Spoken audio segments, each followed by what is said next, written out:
So I want to welcome everyone first of all for coming for this session. This session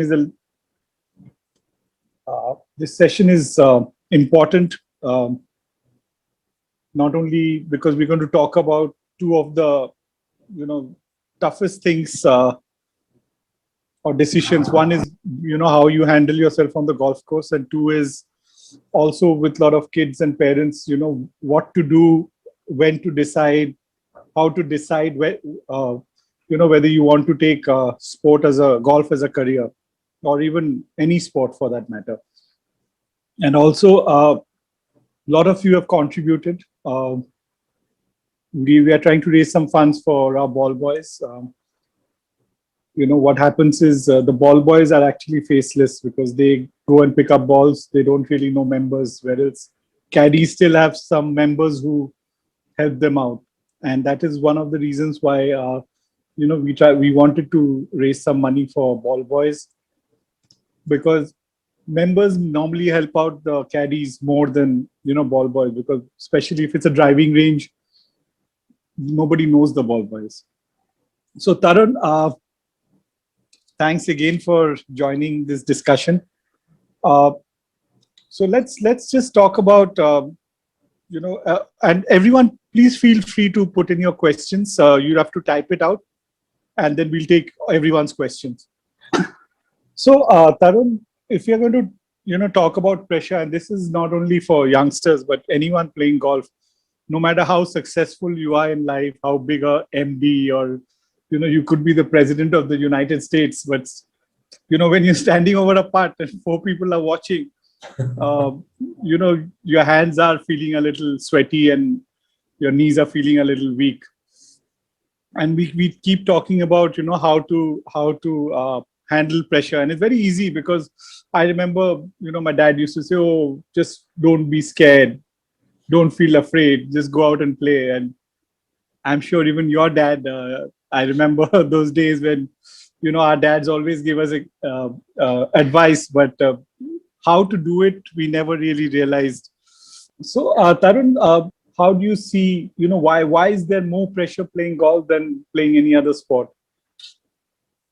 Yeah, your parents are most welcome to join. So, if anyone wants their parents to join, they're most welcome to join. Yeah, guys, this is open to everybody because, at any level, whether you're at the club level or whether, you are at the amateur level or the professional level, I think in this sport, more than any other sport, because I think there's so much precision involved. You're playing a tennis game with your friends, and, you miss a serve or you miss a shot, doesn't really matter so much. But golf somehow can be very embarrassing at times because you could hit shots that that look really strange. And I think one of the biggest critical factors here about humans and us as human beings is our ego, right? We all come with an ego, and we're very a lot of us who are also successful, a lot of people who are successful in life as well, get on the first tee box, and well, basically there's a big worry about what if they don't hit the ball the way they want it to go, or if it's if their swing doesn't look as good as it should. It's very difficult, and it brings me to one point that I address a lot with a lot of my players, and sometimes it requires a lot of awareness as well. Is usually an inherent fear of failure, right? And I think for me, the biggest thing that I work on with all my academy players, my players who want to become professionals, is how to lose that fear of failure. And the other thing I also, and this is more to the parents, I think, and if you're a club golfer yourself or a budding golfer, one thing you've got to learn how to do and do it well is fail. And if you can learn how to fail, and you are good at being okay with failing, it's not going to scare you anymore, because anyone standing over a shot, anyone trying to do something challenging on the golf course, or whether it's a 5-foot putt that means a lot, there's always going to be a fear of what if, what if I miss it, Funnily, you'll find very few people, including yourself, if you look back into your thoughts, and I don't think you're ever going to say, what if I make it? It's always going to be the negative, and that's how we are conditioned as human beings from the time we're where young kids, if you look at how you talk or to your kids at home, or how you are spoken to by your parents at home, if you stand on a ladder, the first thing they're going to say is, "Beta, come down, please. You might hurt yourself." Right? Rather than, rather than go higher, come on, climb higher. Let's see how high you can climb. But that's human nature, right? And that's the whole thing. The whole thing about pressure, feeling the kind of pressure, the fear of failure, brings into light human nature. And the best players in the world, be it at the club level or the amateur level, are the players who've figured out a formula. And there are many ways to do this. I'm sure we will touch upon this through as we go forward. Is they figure out a formula to deal with their nervousness or their fears, and what's the best way to overcome a fear? If you're afraid of snakes, why don't you go and learn how to catch snakes, right? That can help you, overcome your fear of snakes. So, I did an experiment with some of my players some time ago. I think I was coaching at the KG at that time, and I made some of the players on the second hole, I remember, purposely hit their ball OB a few times. And the funny part is that a lot of them could not hit it OB when they tried to, but after a few tries, they actually hit it OB. And and I just basically asked them, how does that feel? Why is it so bad? They said, well, I've lost a ball, or I'm going to lose 2 strokes. And that's the normal human way of thinking about it. Some people are actually afraid to hit a bad shot because they lose a ball. Maybe the ball is very precious to them. But training your mind, whether you're a businessman, whether you're a golfer, sportsman, and now we're going to relate this more to sport, is a lot to do with simulations. And I'm going to touch upon that because I really believe for you to become a really good player, or even to play to your potential. And why do I say this is because I'm sure many of you who come off the golf course always feel that you could have done better, right? Or I can do better than this, so I'm capable of so much better. But the main thing is, when you are not playing to your potential, do you ever look back and say, hey, what can I do better? And the funny part is, if I talk to most of my students, clients, club golfers, and say, hey, you know what, where do you need to work? And they will say, oh, my drives are going left, or my short putts are not good, or my bunker shots I duff a lot. But no one really tells me, I'm not thinking well on the golf course. No one really looks back and says, hey, am I making too many mental errors on the golf course? They all talk about the technical side of things, and which is why, and this is my advice to all you golfers at any level, right? If you can learn to practice more effectively and train your mind on the driving range first, you will be amazing on the golf course, and you'll come closer and closer to your potential. And we work a lot on simulations with our players. I'm sure Indrajit does that as well, and where you actually simulate situations. Because I can pretty much guarantee you, if you took a notebook out, and you should try this, this is a good experiment. Take a notebook out with you on the golf course when you're playing a serious round of golf, could be a tournament. And you can do this during the round, and you can also do this probably after the round. And whenever you hit a bad shot, try to go back and think about what was going through your head at the moment you were going to hit the shot, or maybe before you hit the shot. You'll be amazed, if you're truly honest with yourself, it's usually a negative thought that came in, or a funny thought that came in there before you hit that shot. It could be a chip. And sometimes many of us are not even aware of what is coming into our minds, because we're so nervous and we just want to get the shot over with. But if you really start to build more awareness of your own self and your own mind, you'll be amazed that you can cut shots off your game. This might put Indrajit and me out of a job, because we won't have to teach you the swing anymore. Because it's total commitment. What you're basically saying is one needs to be totally committed to the shot. And it's funny you mentioned this, Tarun, because when I was working with my psychologist in America, I'm talking about 96, 97, and post that, the next 5 years were my best playing days. And my psychologist made me actually maintain a diary where he made me write down every tournament round, every shot, what my commitment levels were. And that commitment levels were, so on a 1 to 10, if I was totally committed to the shot, I would give myself a 10. If I had some negative thought and I still pulled the trigger, I would give myself a 2 or a 3, and so on, so forth. And probably 80-90% of my shots, which were bad, was because, I was standing a little left and I said, doesn't matter, just hit it and just push it out a little bit. And this happens a lot with club golfers, where a club golfer why a club golfer, even a professional golfer, you stand over a shot and you feel that, something's not right. Maybe I'm aiming a little too far right. Doesn't matter, I'll just pull it. And you go ahead and pull the trigger. So it may be not even a negative thought, or maybe you stand over a putt and you say, maybe the line is right and I'm standing straight. Doesn't matter, I'll just push the putt a little bit. Subconsciously, you do that. And when you do that, you're in terrible shape. I mean, the chances of hitting that shot badly is increased by 10 times. Just to add to, what Tarun was talking about, I'm going to go 2 steps back. When I asked that question, why is golf so tough? And the mental side of golf is spoken about so much in relation to any other sport.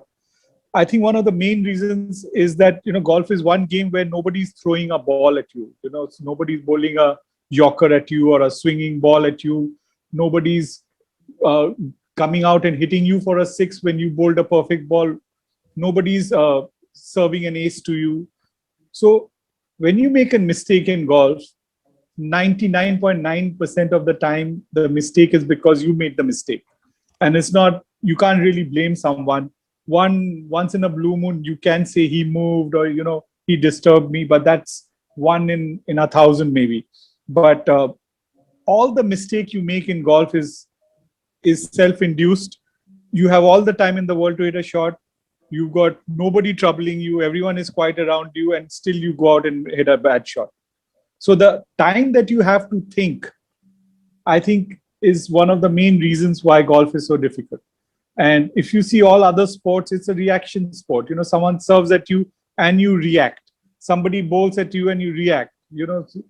So most of the sports, whether you're playing squash or unless you're playing billiards or one of these other sports which is similar to golf or archery, that is where you make maximum amount of mistakes, because you are playing against yourself. You've only got yourself to blame.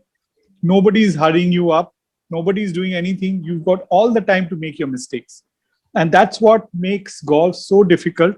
And that is why, the mental toughness part, the yoga, the meditation, you will find a footballer has a rough night. He's gone out party till 3 in the morning and he comes out for a match and he still probably plays well once in a while. But you'll never hear that for a golfer, because a golfer needs to be totally at peace. He needs to be rested. He needs to be in the right frame of mind. When you have a problem at home, you have a fight with somebody, you'll always see you play badly. A cricketer may bowl faster when he's angry about something at home, but a golfer very rarely is going to be playing well if he's got something troubling him in the back of his mind. So Tarun, I think you can come in a bit. Yeah, I mean, I completely agree with that. And, if I ever remember watching Indrajit Bhalotia play golf, it didn't look like he knew how to hit the ball softly, right? So for me, those days, all I saw was Indrajit hitting the ball really hard. And I never really connected until I began to understand that he wasn't really hitting it hard. He was making a very free golf swing without fear, right? And yes, he was well ahead of his time in terms of understanding the mind, because I'm sure he had studied it. He had gone to good coaches. But what I would like what I would like all of you to come out of this meeting with is something that you can take away. And which is why, please share your questions. And I'm going to give you something. So for those of you who have not got a pen and paper, I suggest you get a pen and paper if you're a player, because I'm going to give you some important little tidbits about how, and some exercises that you can do that I can promise you will definitely shave shots off your game without really even touching your technique. Now, am I saying technique is not important? No, I'm not saying that. You have to have basically a good technique, a functional golf swing, where if you want to hit the ball a certain distance to a certain target, about 70% of the time or 60% of the time, you should be able to get somewhere there. But there's so much more to this sport that maybe I'd like to share with you today, that you can try, and that I've successfully been implementing with a lot of my players, and I'm sure Indri has done with his players as well. That can just take your game to that next level, get you playing closer to your potential, and maybe as you get better with that, and as you get better with your technique, both moving together, you'll start shooting the best scores of your life. And I did a funny experiment with myself when I was playing professionally. And I said, let me try this. And so I went on a golf course in KGA, a course that's not so easy. Of course, it was a casual round. But I said, you know what, let me play imagining I'm Tiger Woods. And, so I tried to walk like him. I tried to hit the ball like him. I tried to mimic his golf swing, his body language. And I shot a 69. Now, no, it wasn't a tournament round. I accept that. But I wasn't shooting 69s in any case. Right. And so what was the difference suddenly? And it's basically, I think, in how my mental processes just changed for that day. Now, the key thing, and the number one point I would like all of you to write down, okay, is consistency. If you are going to be a great player, and if you are going to be a great club golfer, if you're going to be a great junior golfer, you have to be consistent. And consistent with what? Should my drives go in the fairway? Should my putting be consistent? No. The funny thing is, for your game to be consistent, the precursor to that is you've got to be thinking consistently. So what happens to most players when they get on the golf course? Their thought processes are determined by what? Are determined by how the first few holes have gone, how the last few holes are they feel the last few holes are going to go, right? So if I've gone onto the course with a certain mental goal that, I'm going to follow my pre-shot routine, I'm going to follow this process, but I start off with 3 bogeys and a double bogey, what do you think happens then? My thought processes change. So if my thought processes are not going to be consistent, I'm not going to be able to bring out consistent outcomes. And the key thing is, just because you make an error does not mean that what you're doing is wrong. Errors happen to everybody, and you should be okay with that, right? It's just that, why do we keep making errors on the golf course? It's because one error, which leads to maybe another error, is because the thought process changes. And because we are, as human beings, or maybe as sometimes non-elite athletes, we are not aware of ourselves. I didn't even know, or I won't even know that I've had 2 different thought processes on 2 different shots, because I'm not really aware. I'm really upset about that double bogey I made, and I'm saying, maybe I should hit that drive with a 3-wood instead of a driver, instead of, focusing on staying in the present. So the first thing is definitely consistency. Write that down, because that's very, very critical. Consistency of thought. Second point, I want you to write down the word documentation. Indrajit, please come in at any point that you want to. This is something I just want to give them to take back home, and please feel free to interject at any point. I've just got a few points down that I feel can really help these players. Documentation. And as Indrajit said, that he gave his rating on a scale of 1 to 10. But what I work with ones and zeros. Right? Now, let's say we want to hit a shot without fear, right? There are many players today who don't know what it feels like to hit a shot without fear. And guess why that is? Right? Because they've never really practiced on the driving range hitting a shot without fear. But then how do you do that? How do I go to the driving range? In any case, on the driving range, I'm not afraid of anything, right? Because I don't care if I hit the ball left or right. And that is where simulations and simulated practice comes in. You have to learn to pretend.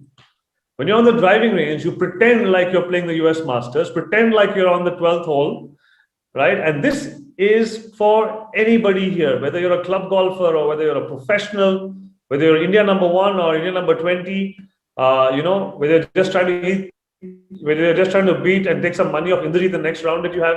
These exercises can really, really help you. So pretend.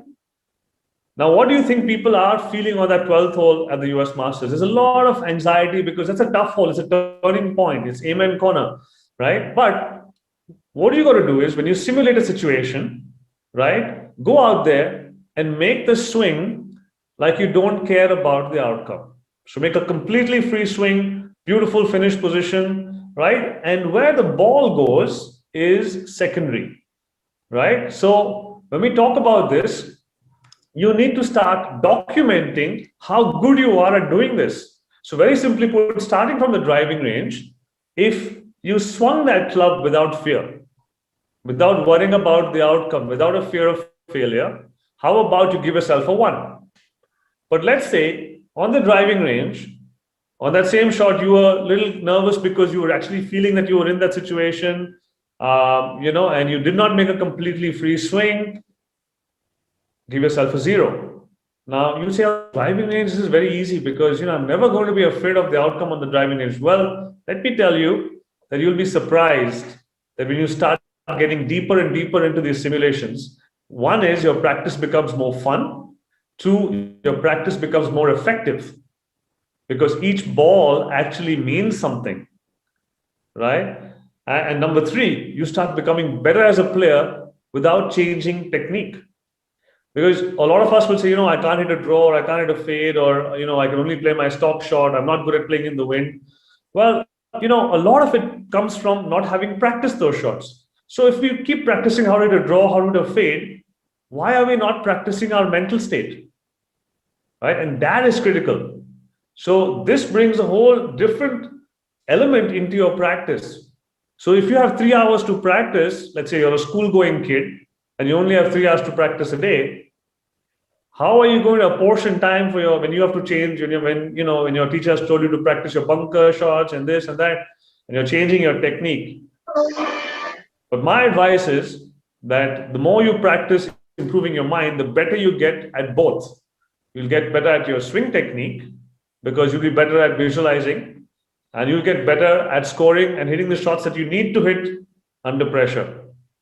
And where does pressure come from? Like I said, it's very simple. It's a fear of not knowing what's going to happen. That's pressure. If I stood on the first tee box, right, and I was 100% sure my ball is going to go straight, I wouldn't feel anything, right? But always there's a little bit of anxiety that the ball may not go where I want it to go. And that's what leads me to make that little mental error, right? So how do we take our focus off the outcome, right? So another thing you need to write down here is 100% focus on process, 0% focus on outcome. So basically, Tarun is giving a sermon on the Gita. So because that's exactly what what I learned when I went again to my psychologist. He was one of world's top sports psychologists, and he said you focus on the process and don't bother about the outcome. And then when I came back and I started getting a little more religious, and I started reading religious books. And if you read the Gita, I mean, the children probably won't understand, but those who are adults listening, and you read Gita, you'll say you focus on the karam and not on the phal. So that's exactly what Tarun's talking about. And it's very easy to say. I mean, obviously we both admit that it's very easy to say that focus on the process and not on the outcome. But it's virtually impossible to do. But the whole idea is to try and work towards it. Just to add to what Tarun was talking about, the practice. There are a few things that I ask my students to do. Like for example, you pick a target on the driving range, and I say, okay, I want you to fade the ball into the target, but not one ball should miss right. And then I want you to draw the ball into the target, and I don't want one ball to miss left, but I want the ball to draw. Whether it draws more or less, but I want the ball moving towards the target. So that's a great way for a good player to practice. If you're a club golfer, you could go to the driving range and pick, say, one of the poles and say, okay, right of this pole is OB, right? And there are these 4 holes on this golf course where I play. The OBs on the right. So I'm picking this right pole as OB, and I'm going to hit every shot which will stay left of the pole. And let me hit 10 balls and see how many I can keep. And you may keep 8, and then the last 2 shots will create pressure, just the way you practice putting. So this is a great way to practice. And when I grew up playing golf, I never practiced much. I practiced a little bit. I played more, and that's one thing that was very important for me, was to practice correctly and practice which gave me results, because I didn't have the luxury of hitting 500 balls in a day. I would only hit maybe 50 balls a day. So those 50 balls, I tried to make them count. And this is something that I think even club golfers can take home from. So Tarun, before we go forward, I think Sia, if there are any questions, you can put it up and one of us will take it, and then again we'll move forward with this, because this is a very, very important topic. Sure, sir. There are a few questions. Right. One is by Mithileshwar Jha. He's asking, mostly players hit ball after the ball in the range, and that creates a rhythm. And good shots are also there, but at the same time, player in the course starts hitting erratic shots. So how should they practice effectively? So basically, the question is that, in the driving range, you're getting to hit one shot after the other, which gives you a rhythm. So, and also you're hitting the same club. So you're hitting 10 or 20 balls with the same club, and then maybe you change a club and then you hit another 20 balls. So the rhythm, basically, you create some kind of a rhythm. On the golf course, you hit a ball every 3 minutes, and that too with a different club. So Tarun, you want to address this? Yeah, I think the answer is pretty simple. What happens, when you're on the range and hitting balls, there are obviously two types of practice you can do. One is blocked and one is random. So what you're talking about is somebody just taking a 7-iron and going on hitting at a target, until the point where he's completely zoned out, because, his body remembers it, everything, is happening. There's no change in the stimulus. Must tell you that when you're doing that, if you're doing a swing, if you're changing your swing technique, I can understand that, and you're working on a particular move, I can understand that. But if you're just on the range and you want to get better as a player, not necessarily just technically, right? That session will not teach you anything, because there was an experiment done, and where they had two players hit balls for 1 month with a 7-iron. One person was not allowed to hit the same type of shot 2 times in a row. He had to vary it: fade, draw, low, high, fade again, maybe draw again, like that. The other person was just told to hit strong draws that drew exactly 5 yards back to the target. And obviously, the second player who was asked to hit draws was, very comfortable after a while. He just kept hitting the draws. And then after a month, they did an experiment. They tested both the players only on draws. And the player who practiced only draws couldn't hit the draw properly. But the player who practiced all kinds of shots, right, could hit the draw better and more consistently than the player who was practicing only draws. Because when you have someone doing randomized practice, the best way for your nervous system to learn and get good motor control is through errors, right? And what happens is that when you have a habit of just going out and hitting balls without any kind of goal in mind, like I said, if you're changing technique, that's different, because then you probably even wouldn't look at the ball. You'd probably look at your swing technique. But if you're just on the driving range, my advice would be is never hit 2 shots the same way, right? And I think, Indrajit, can you talk about how your friend Jeev used to practice? Yeah, so I remember watching Jeev, and he had this little driver, 12-degree driver, and he would be hitting big cuts, and they didn't look very nice. He would dig the ground and put it up there and hit. And while watching him, I figured out that what he did was he took the left side out of play. And I don't know which instance you're talking about, but I remember this one. And you'll notice that Jeev always played well on very tough courses. And very tough courses meant the courses where driving was very tough. OB left, OB right, like Korean courses, fairway, OB, left side, right side. And he played really well because he knew how to get the ball from point A to point B. Technically, he had 20 different faults. So if you see his golf swing and you don't know who it is, you'll probably think this guy can't play golf. But one of the strongest minds I've ever seen. And he had a golf shot which was a big fade, which was always reliable. It moved 40 yards, it moved 50 yards, but it always moved left to right. And it always landed up where he wanted to land up or around that place. So he took the left side out of the golf course out, and he would just make sure that he aimed it left and got the ball back into play. And that is something that he developed. If you see a person like Jack Nicklaus, one of the greatest players, a guy who I looked at as my hero, and I probably learned golf just watching his game. Same thing, used to aim left, play a fade, aim left, play a fade. He designed all golf courses with trouble on the left.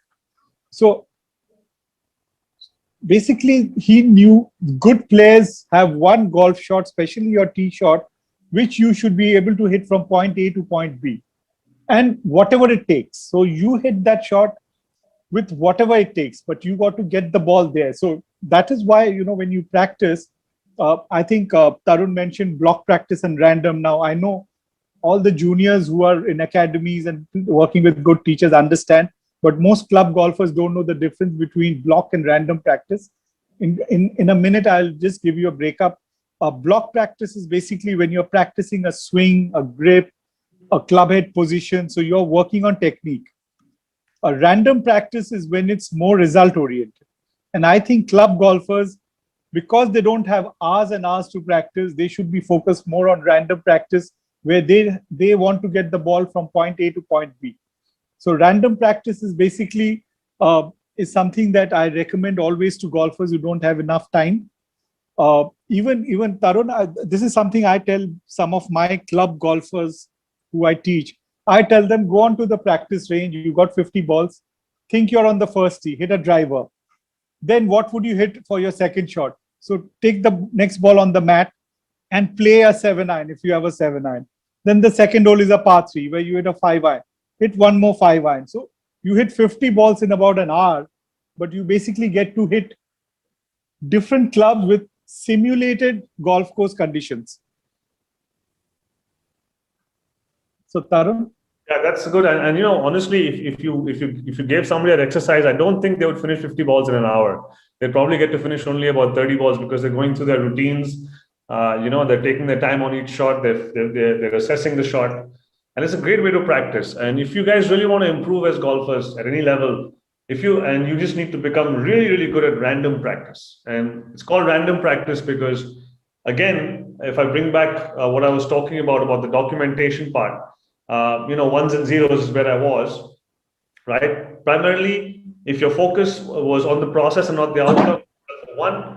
And if your mind got caught up with certain things, give yourself a 0. Now, this exercise needs to be taken to the golf course. So there are 3 phases. Phase 1 in the driving range, on the driving range. Phase 2 in a practice round or a casual round or a regular round with your friends. Phase 3 is the tournament. But you need to learn how to control your emotional state. Control your emotional state in all 3 areas. Now, what happens on the driving range is, of course, a much more casual atmosphere. It's easier to do. But the question is, how good are you at blocking all that out and actually going deeper into simulating what you need to be able to simulate on the driving range? And if you look at the driving range, most often nobody's in a bubble, right? What do I mean by this bubble? Again, this applies to all levels of golfers. If, let's say, player A is hitting balls and he's in random practice, and player B goes to player A and says, "Hey man, did you watch the US Masters? You see who won?" And then player A gets disturbed, right? He says, yeah, and gets into a conversation. A good player will never do that because he's so deep into his practice. He'll probably tell the other player, "Listen, don't talk to me right now. Right? I'm busy doing some work." But the problem is that most of us cannot do this because we're afraid of what the other people might think about us. And, so then what happens is you see the quality of practice on the driving range goes down, down, down, even though you think you're practicing really well.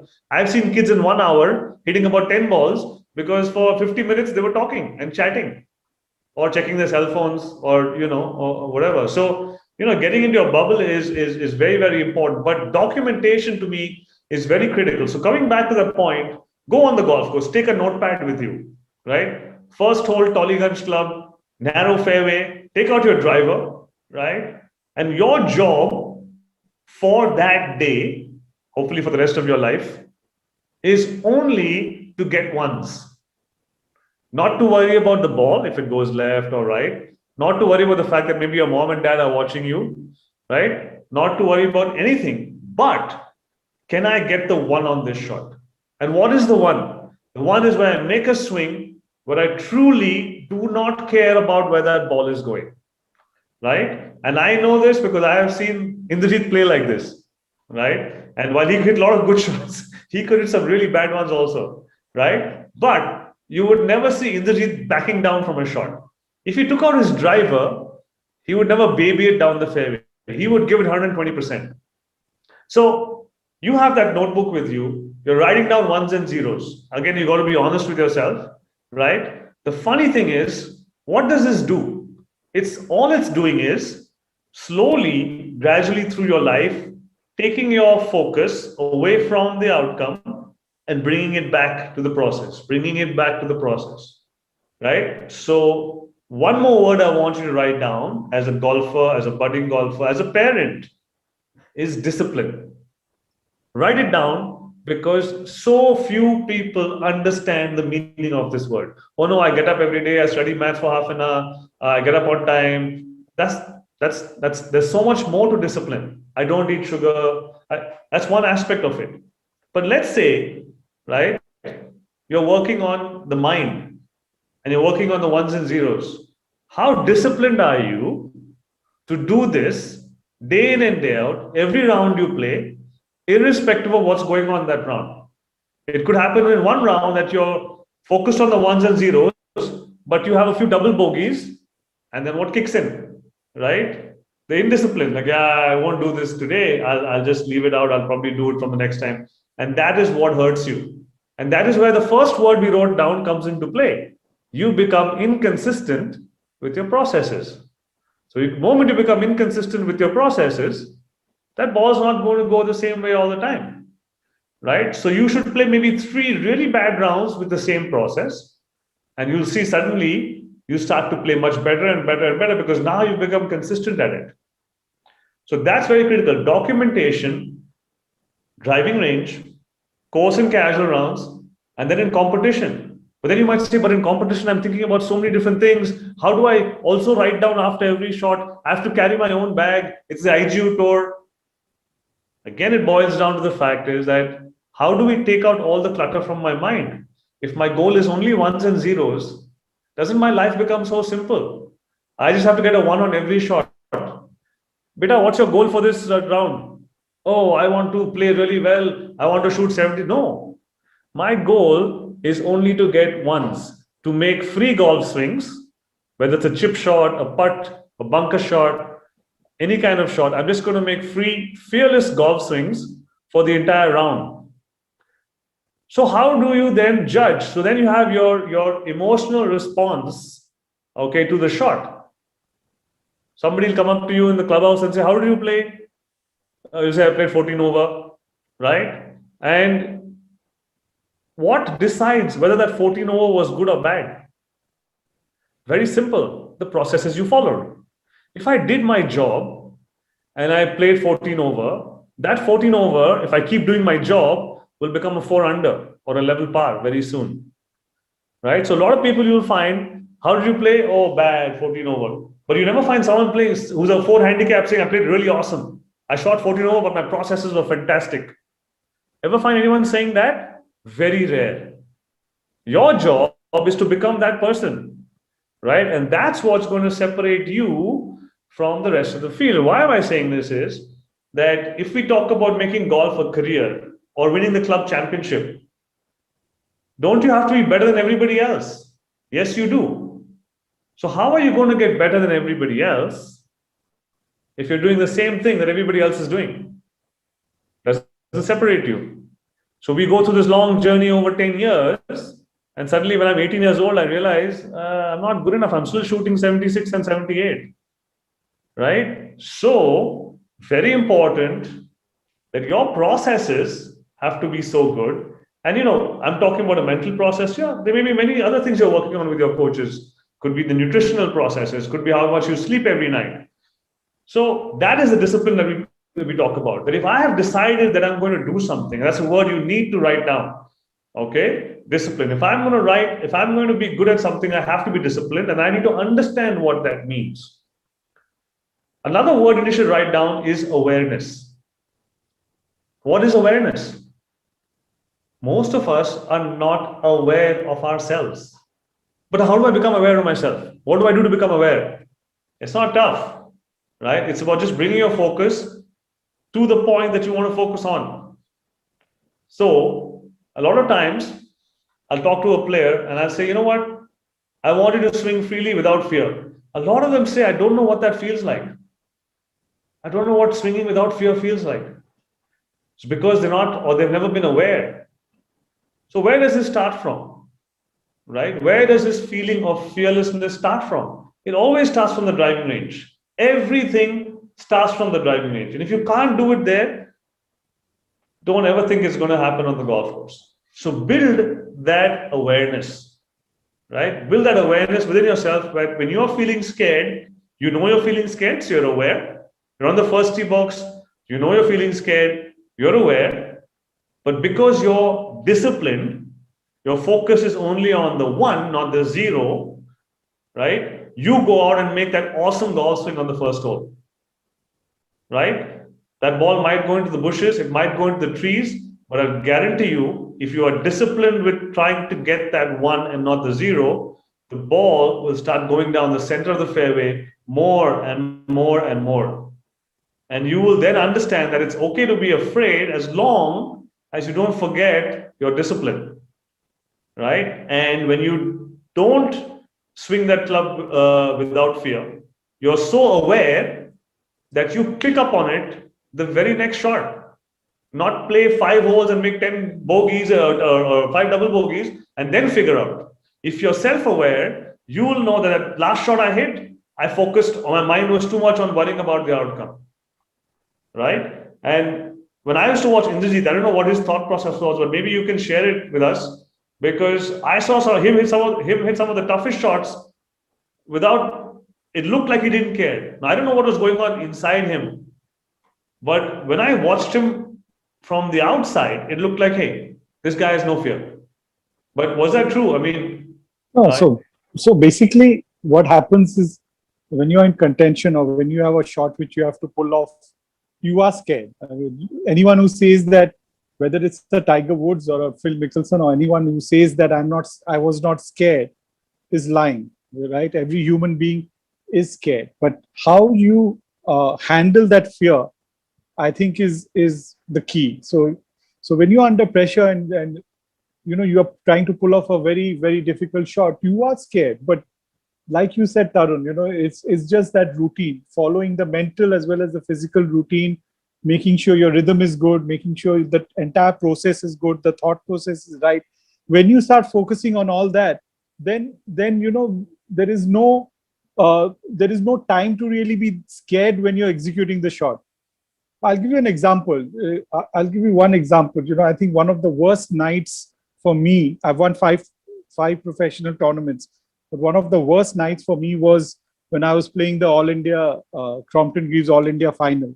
That was in 1998, and the winner's prize money was 5 lakhs, and the runner-up was 2.5 lakhs. So it was a match play, and that's a lot of money. 2.5 lakhs in 98 is like about 40 lakhs now. If you convert it, and when you stand to lose 20-25 lakhs in one round of golf, or 2 rounds of golf, because it was 36 hole, all night I couldn't sleep. I mean, I must have slept one hour that night. And when I got up and I went to the course, I was a nervous wreck. And I'm sure anyone today, Phil Mickelson will be playing his final round, probably 10 times more nervous than that. But then how you handle that entire situation, as in, your thought process, your pre-shot routine, your mental discipline, like Tarun said, your mental discipline for every shot is going to decide whether you're going to have a chance to win or not. You may not still win, but at least if you give yourself a chance. When a guy is putting for to win the Masters, that will change his life. Okay, that it may win him only $2 million, but it's worth maybe $50 million and a lifetime of dreams. how sick must he be feeling while playing that shot? You can imagine. I mean, you cannot even describe it in words. How nervous and how sick he must be feeling that he has to hit that shot, but he has to hit it, right? And then people pull those shots off. So how do they pull it? Because they're just committing to the discipline, to the practice that they've made or done over the years and years of golf that they've played. And that's the only way you can handle pressure.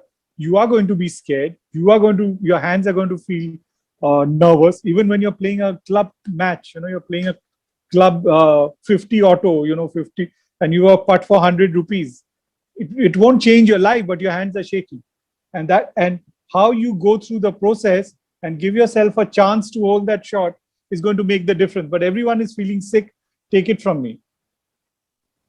Yeah, absolutely. Completely agree. So it's not that anybody doesn't feel fear. It's not that anybody is not nervous. The best players in the world have the best routines. If you look at Tiger Woods over the last 20 years, and I've watched his pre-shot routine, it hasn't changed by even a millisecond. But those are disciplines that he learned early on in his life, and he was a very disciplined athlete, and he would never compromise on that aspect. But I have an interesting question here from Shankar Hosakere. Says, tell us how to make it even for a club golfer. So Shankar, if I'm answering your question correctly, when you talk about making it, you're maybe talking about winning your club championship or lowering your handicap.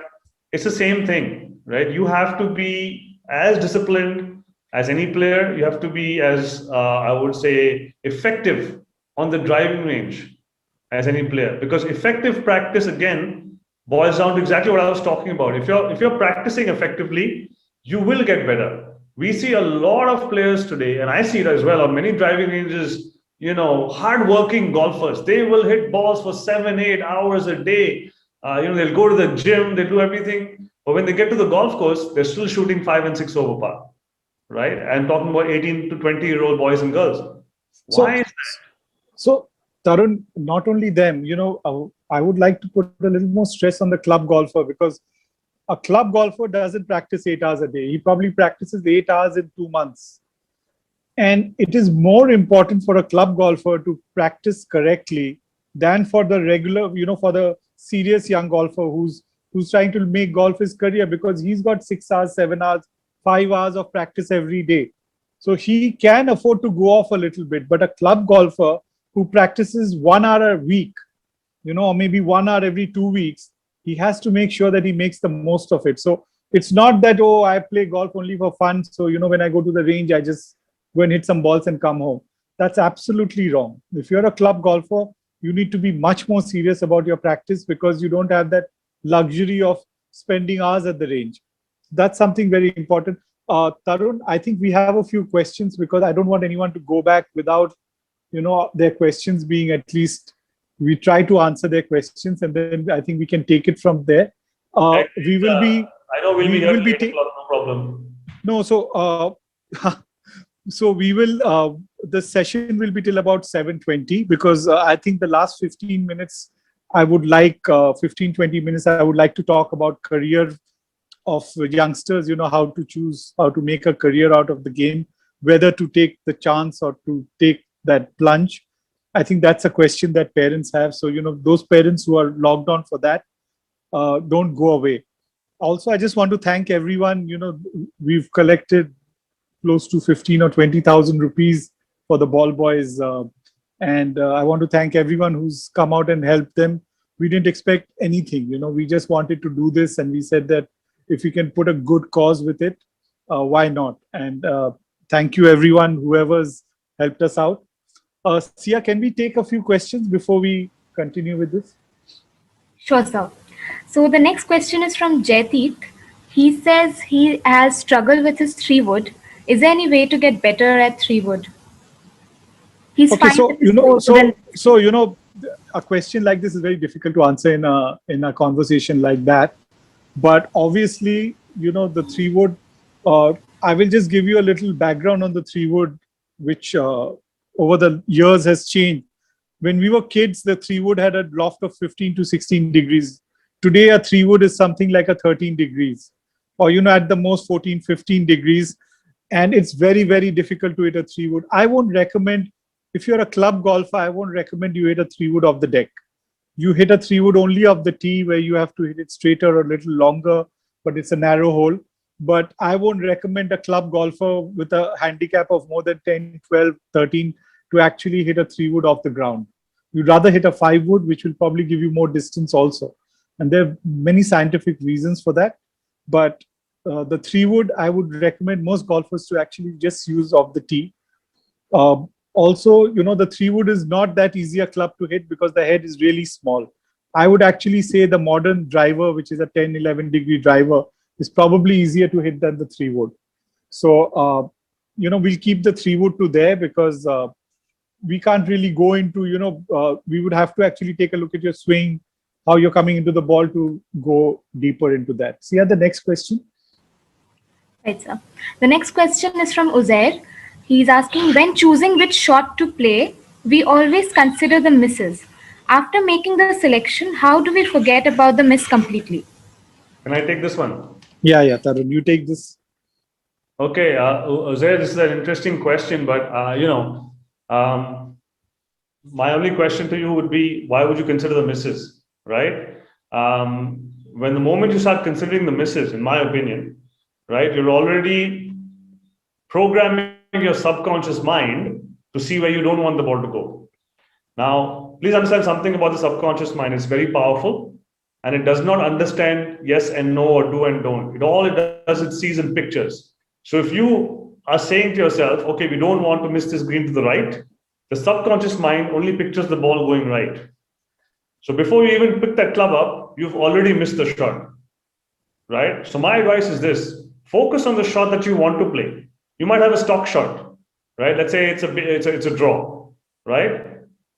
Before you hit the shot, obviously, you just see how you like the ball to fly, not how you wouldn't like the ball to fly, right? If it's a very, very treacherous hole, obviously you know that there are certain places you don't want to miss it, right? But I would not recommend you start going into that depth, because I have seen that the subconscious mind starts to get you thinking two sides, right? And if you start with saying, okay, I don't want the ball to go there, right?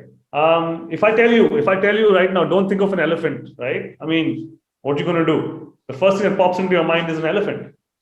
So you've got to stop that methodology that you use right now and try this.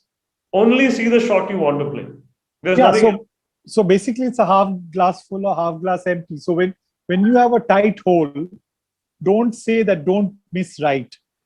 Okay, you say that I'm going to hit it here. So you're going to pick your spot on a tight hole and say, I'm going to hit the ball here with a fade or a draw, and this is where I want the ball to go. You're not going to say there is OB right and water left.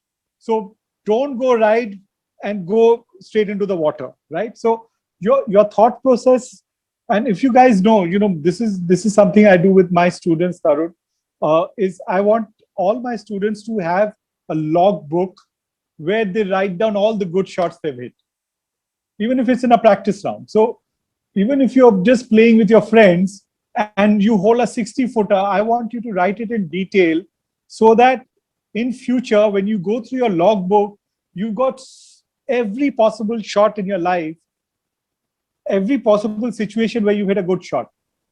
And when you're playing on the course, you will come to a situation where you're faced with a similar situation, and you go back into, if you want to go back into history, you'll only go back into something that you've done well and you've pulled off whatever may be the situation.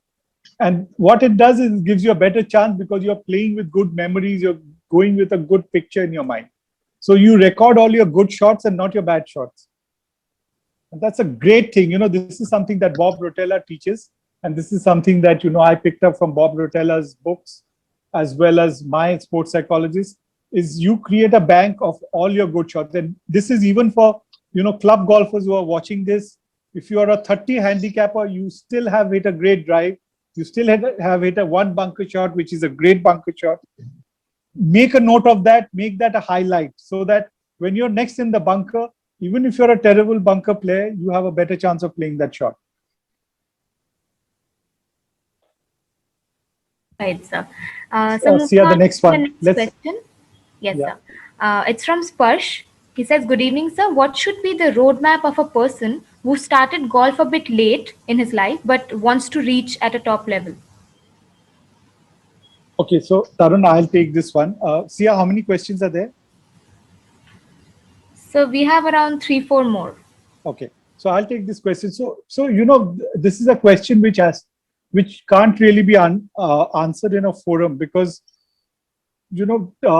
someone like Greg Norman started golf, I think, when he was 18, right? And he's one of the greatest golfers of all time.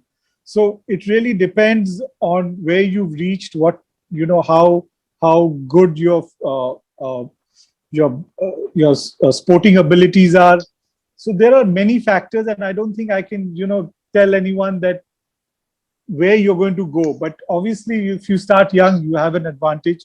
If you start late, then you have to be you have to be a really good athlete, and you have to put in that much more time, and you can still be successful.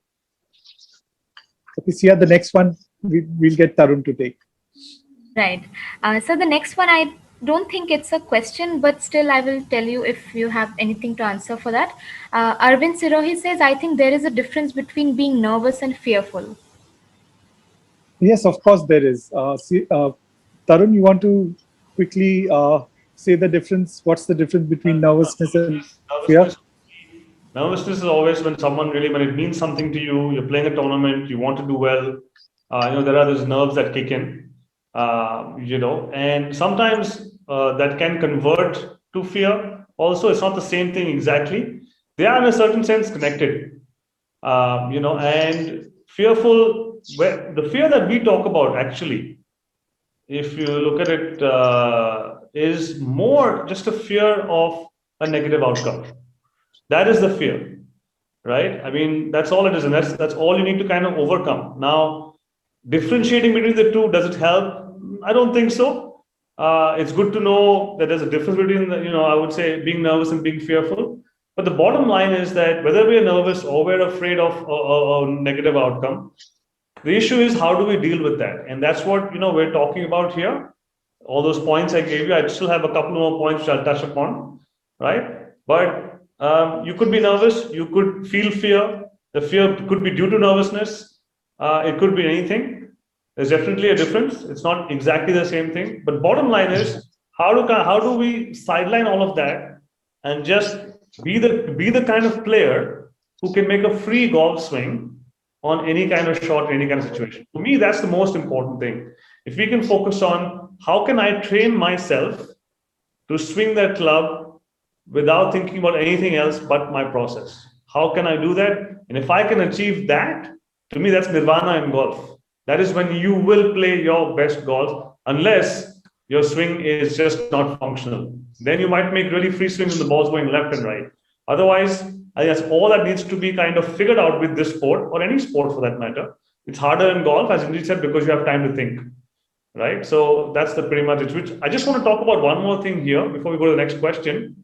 For me, is the final point I want you guys to write down, and I feel is a great thing to do when you play, is focus on two things: your game face and a strong finish, right? If you can just focus on finishing strong on every shot, what does that mean? It means that positive body language when the ball is in the air, right? Most people, before the ball's even left the club head, they're like, oh my God, oh, it's going to go left. The expression changes. You try this.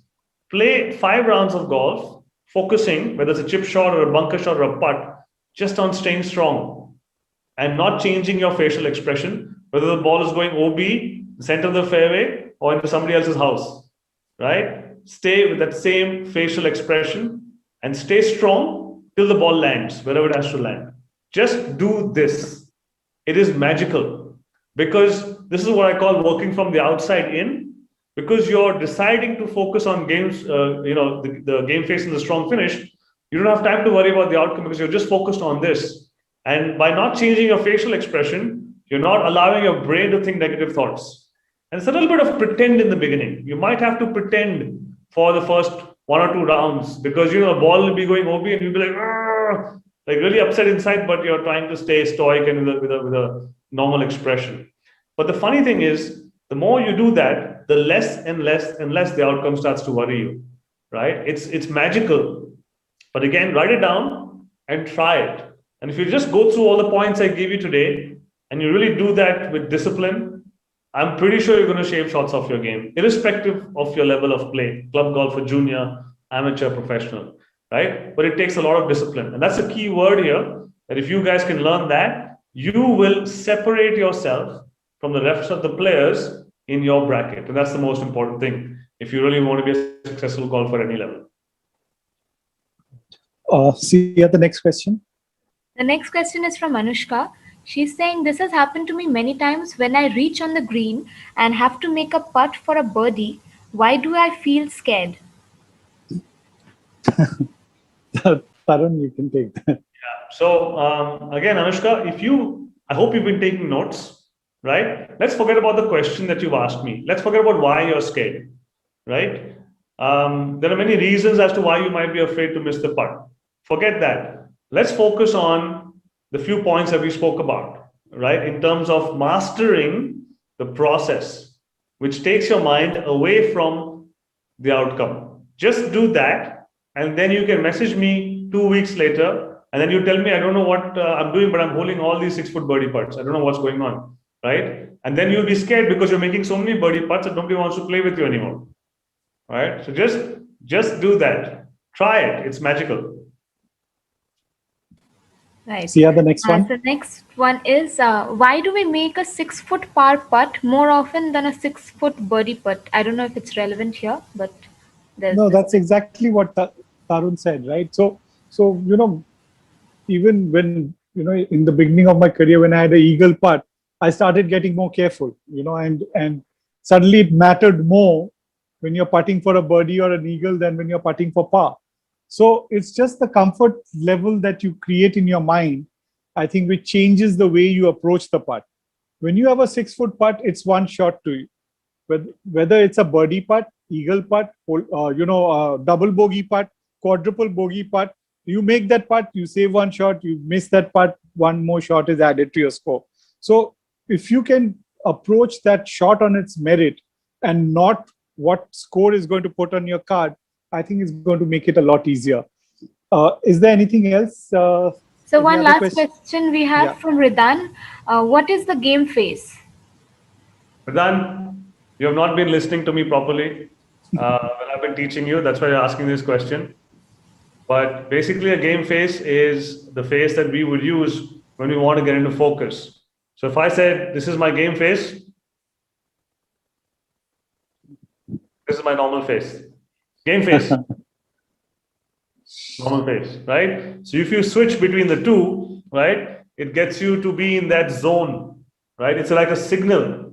So the moment you start your routine, go into your game face, right? And hopefully when I see you next, first I'm going to give you a knock on the head, then I'll teach you game face.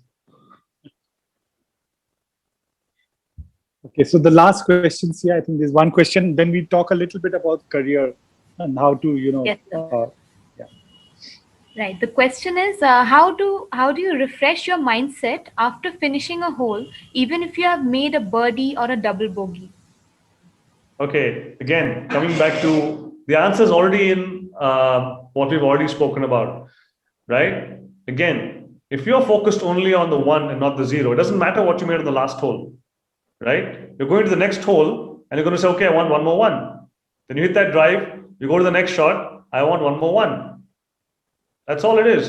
So your focus is only on the process. It doesn't matter what you made on the previous hole, or you don't have to reset anything. The reset is, or the refresh is, okay, that's over. Now what do I want? I want to get a 1. I want to make a free swing again and again and again. That's the refresh every time. So you don't have to even worry about, and after a while, like I said, if you practice this and you're disciplined about it, this becomes second nature to you.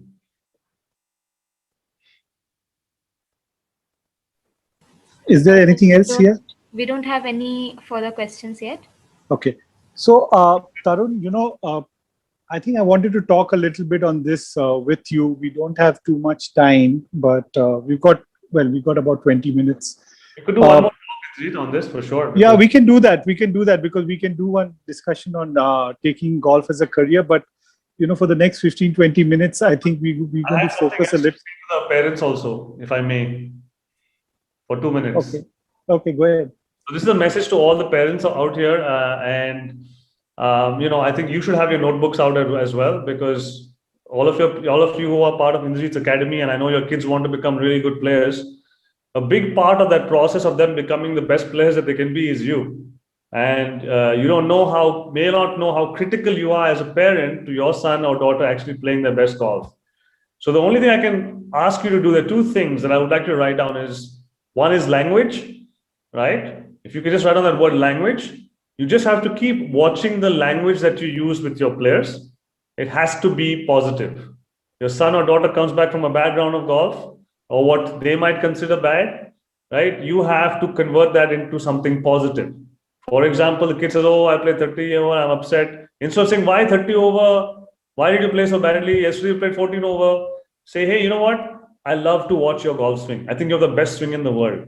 I think your clothes are matching beautifully today. You're amazing." Right? If you can control your language as parents, right, you're programming your kids' subconscious minds to believe that they're awesome. Right? The number one thing in mental side of golf is your belief system. And if you don't believe you're good enough, no matter how much you practice or how good you are, you're not going to get there. So you as parents, this is very, very, very critical as a role for you, is to watch your language. And again, it's about awareness, because you as a parent will always say something that you don't know is actually negative many times, because you're in the flow of that little talk, right? You'll be amazed, because all I'm saying is that, and you can write this down, maybe parents, you could also write this down on your wall: create fearless human beings, right? Create a fearless individual in your son or daughter. Teach them not to fear failure. Go out there, make that double bogey, but be okay with it.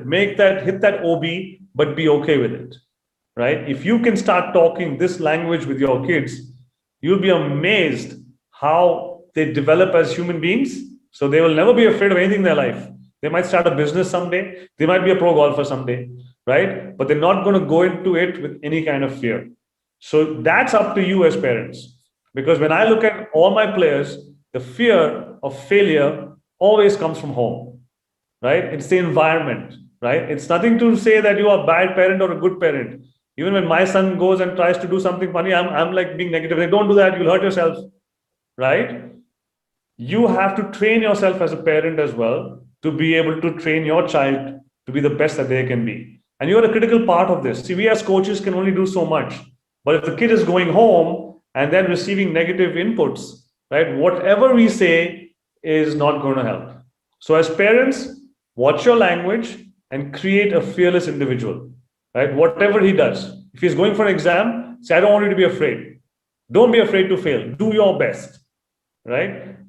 Start talking like that. Now, many of your kids will look at you and say, "What's happened? Just because Tarun sir said this, now you are saying you're talking like this." Okay, So, okay. so But I'll just give you an example. in the long run, it'll work.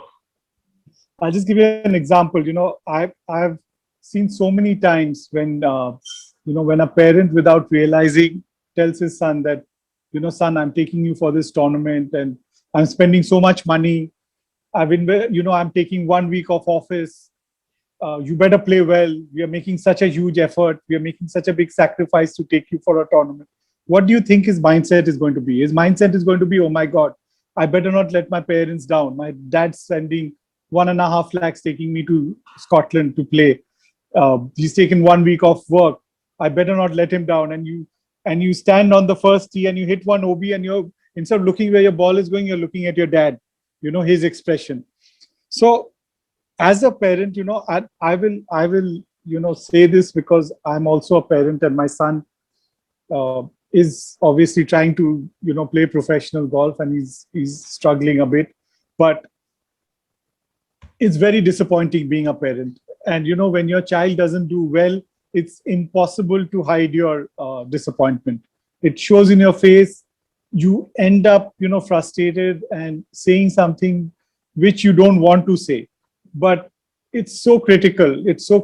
And I struggle with it, even though I'm telling you. But as a parent, I know how tough it is.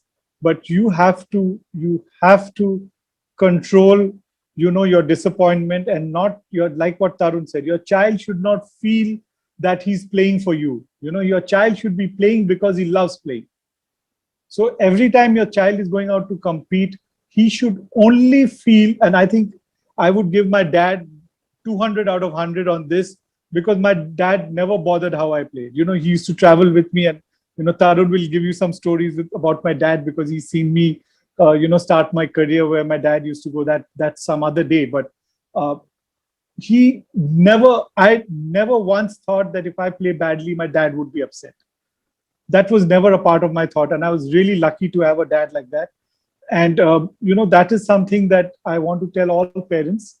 And I'm going to set up another session with the parents maybe next Saturday, if Tarun is free, and this will be only on with parents, and about parenting, and nothing to do with the kids. We won't even want the kids there. So Tarun, if you're free next Saturday, we'll discuss and maybe put up something. I just want to say one more thing, as a precursor to that meeting. For all you parents out there today, we live in a society that does not teach you how to fail. Every school, every college is only talking about how to succeed, how to get 90%, how to go into IIT or IIM, right? No one teaches you how to fail. But the most successful people are pretty much, if you look at it, the guys who have failed a lot, right? Because if your son or daughter learns how to take failure and is okay with failure, they will, one, of course, be happy in life, because failure won't affect them so much, right? And because I have seen young golfers today, and why are they burning out? Why are golfers who are fantastic in E category, under 8, under 9, fantastic in C category, D category, suddenly disappear? Go through your own list of East Zone players from the last 20 years. You'll see what I'm talking about, right? It's because when they began to fail, which is obviously going to happen at some point in your life, right? Or in your life as a golfer, they couldn't take it. So what's the next best thing they figure out to do? Let me put my clubs back in the closet. I'll do something else where I don't fail, right? Or don't fail as much, because I'm not okay with this, right? The attrition rate, parents, for golfers between the age of 14 to 17 is 75% worldwide. 75% of golfers between the age of 14 and 17 leave the sport. Okay. So yes, it's a topic in itself, and I'll be happy to join Indrajit, next week to talk to you about this, because it's a huge topic, and it's not about being a good parent or being a bad parent, but parenting a sports person is a challenge. It's an art. It's a science. All of that put together. And I'm sure Indrajit and I have years of experience where we can give you little tidbits, little ideas that, if you are open to, take it forward with your kids, you'll be amazed at the change in them. Today's kids are more stressed out than our people in working in regular offices, because they have golf, then they have school, then they have exams, then they have 10th standard, then they have 12th standard, then they have, it's a stress. Their life is all stress. So where is the time to enjoy anything in life today? They don't, right? It's just all stress. So when you have a kid who's doing something as beautiful as golf, why would you want to stress on the negative? Focus on the positives of that. And that is a challenge which, we're happy to share our knowledge with you. I've seen it. I've been through this for 25 years now. And I've learned a lot along the way, learned a lot from Indrajit as well, through this. So it's an amazing journey that you are all around with your kids. But the funny thing is, very few really enjoy that, because they're all focused on the destination, right? No one's really enjoying that journey of walking with your kid, traveling with your kid, seeing your kid's body language on the golf course. The focus is, oh, he made a bogey. But you didn't see after he made the bogey, he held his head up high, his chin was up, and he walked like a champion. No one noticed that, right? And that's the critical element that's missing today. And I feel as parents, yes, let's get on a session. I'm happy, Indrajit, to do that with you, because on this topic, I can probably go on till about 10 o'clock tonight. Actually, on any topic with regards to golf, I can go on. Okay, so Tarun, I think if parents have any questions regarding career, we won't go into, how to be a good parent or how to train champions, because we're going to do that for the next session. But we get both. I'm sure, Tarun, you get as much as I do when I have a parent coming and saying, do I take this risk? Do I take this plunge where I take a call whether my child will take this as a career? So how do you actually address a parent who comes to you with this question? Forget the level of the kid. So what are your assessments, or how do you go about it? Yeah, so like I said, being a parent to a kid who wants to take it up as a profession, and your kid could be as young as 10 years old or 9 years old. Your kid could be 15 or 16 years old, and it's one of the hardest decisions that you have to take, because there is always going to be a trade-off.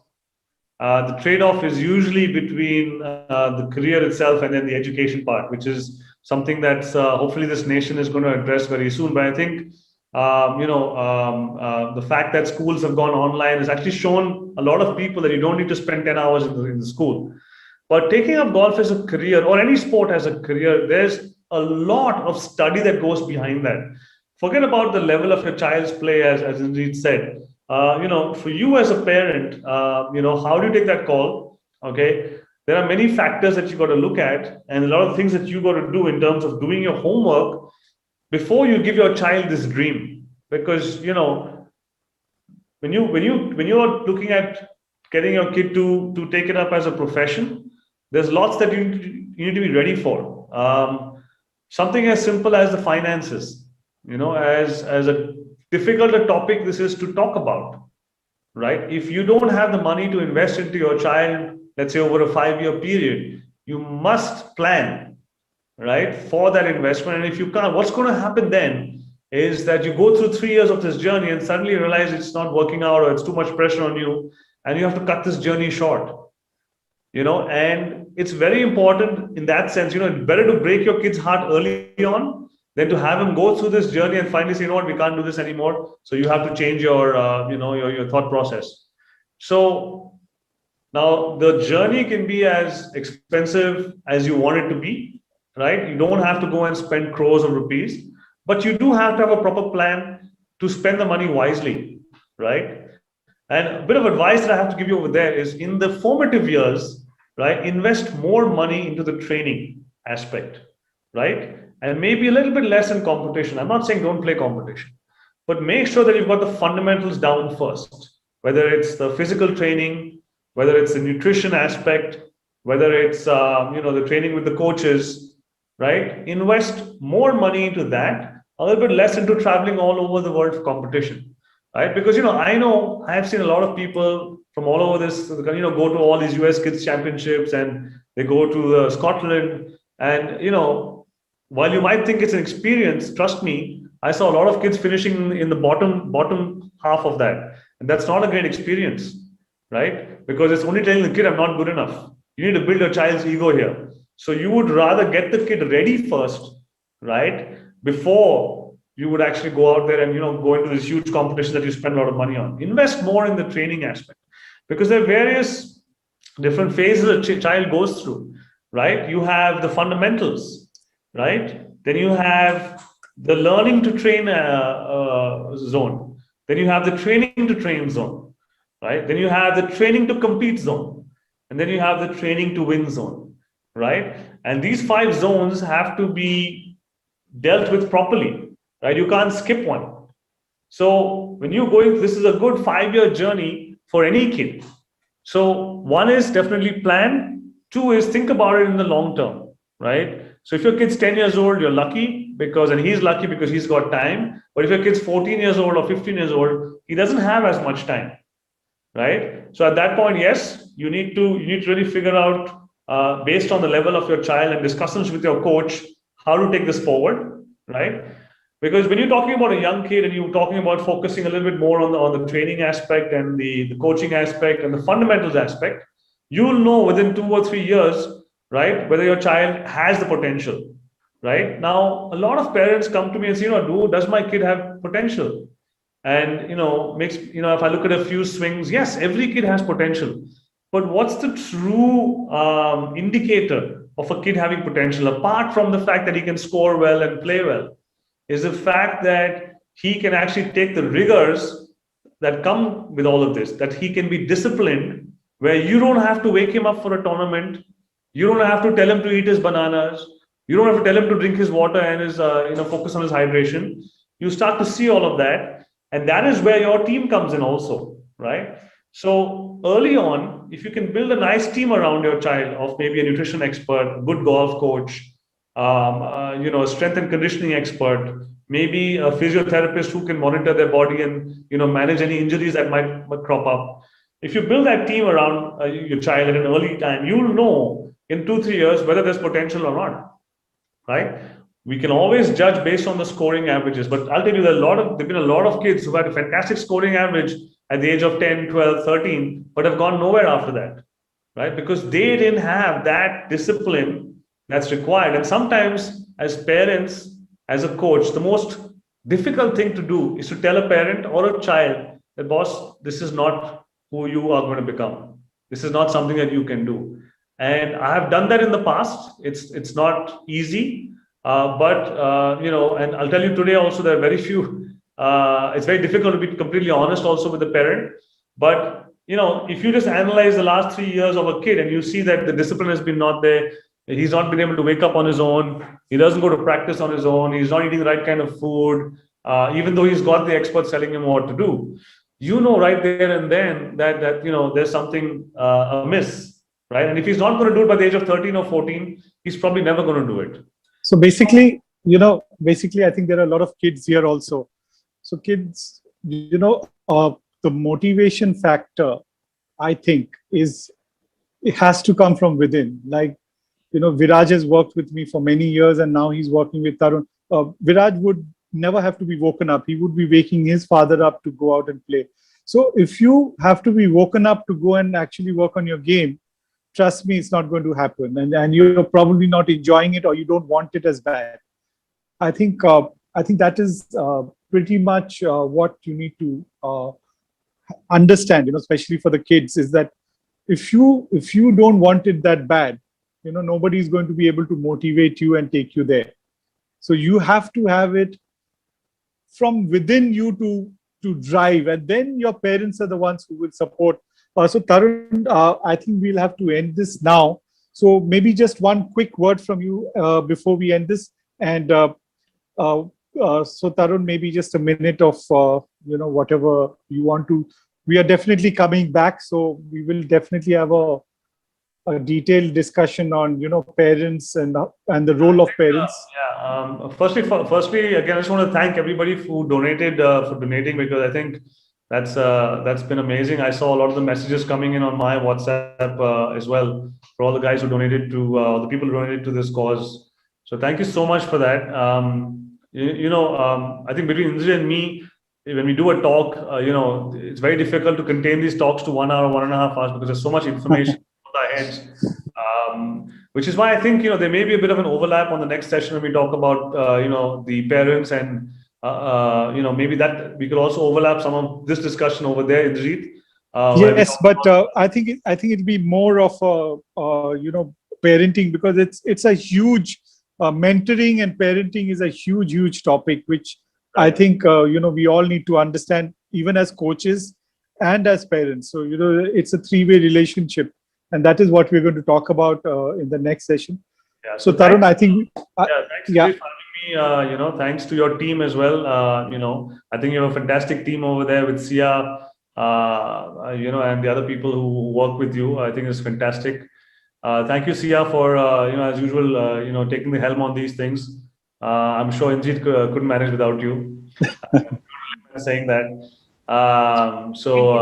Thanks, Sia, for that. Thank you all for being here, kids. And remember, I hope all of you guys took notes, because I know that if you haven't taken notes, you'll forget 99% of what I said and what Indrajit said by tomorrow morning. So if you have friends who've taken notes, and I suggest that you buy them a chocolate. No, so we will also have this session available. So we will share the YouTube link. That's wonderful. Yeah. That's great. So thank you, everyone. And we will see you next week. I will discuss with Tarun and we will announce a date. So Tarun, you could have your parents as well, and we will send it across the country. So we look to have, parents from across the country, not only our students. Yeah, I think that sounds good. There's always, I think, like I said, being a parent, and for those parents who are still with us right now, is hard, is a very difficult task. And hats off to all of you who are currently encouraging your kids and who are part of, let's say, this academy or other academies. Hats off to you guys. I always never